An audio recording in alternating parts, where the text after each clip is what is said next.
Hi there, my name is Jürgen Huber. I'm Senior Furniture Conservator here at the Wallace collection. You're up here on the third floor in the Furniture Conservation Studio, and I'd like to guide you today to the treatment of our amazing, outstanding commode F87. Generally it's just cosmetic changes, but we had to do some treatment as well. There's been a lot of damage on the veneers, so we needed to attend some losses of the veneer. There was also damage on the door. There are some cracks which had been attended very early on in the commode's lifetime. And there was also a small loss of stone in the marble top. The mounts are quite dirty now. They were lacquered in 1947 with what is called hot lacquer or shellac, and we had to remove that as well because it discolored and you had preferential corrosion on areas where the lacquer broke down, and so we had to clean them with various poultices. In order to treat those mounts, we had to take the mounts off and take them upstairs to the conservation studio. Here we got all the tools we need. We got extractors unit, so we can actually work here much more efficient than in the gallery and much more safer, essentially. Hi, I'm Will. I work at the Wallace collection as the collections care assistant. I work with the conservation team, mainly on preventative conservation, but also helping with sun treatments. With the paper poultice, it's a layer of tissue paper on top of the mount. You then drop on the solution. This is then wrapped in plastic as well, pressed in with a brush to really get inside all these darker recesses and kind of crevices there. And this will stay on in the paper poultice for around 20 minutes. Some only need one treatment with the paper poultice. Other ones, when you bring them out, you'll realize they need either a full session again, or they'll need to be treated in specific areas.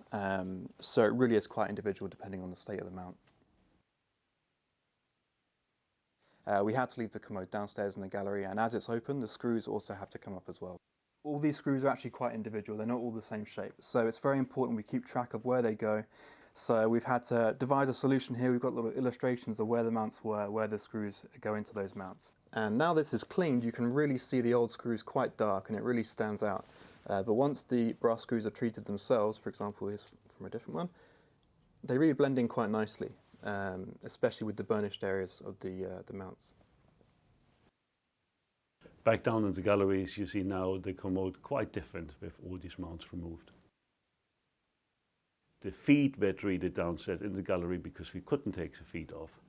And they were really dirty, I mean seriously dirty, because there was also wax on them and you know, crime and dirt and dust over years accumulated.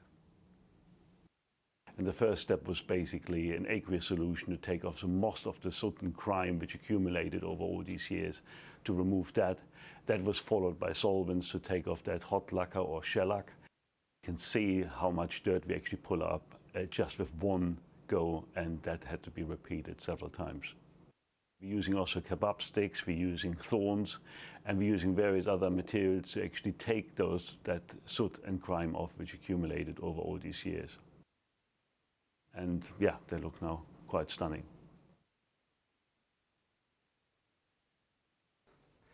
I'm now working on here a little loss.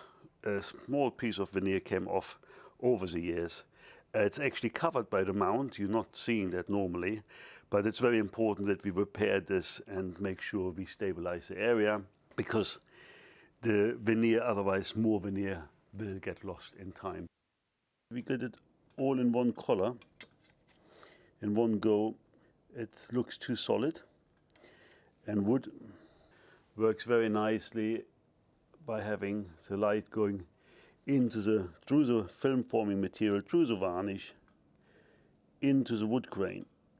And that makes wood so nice and live. And what I'm doing here, I'm having a base coat, and then from this base coat, I work my way upwards and give it a bit of texture.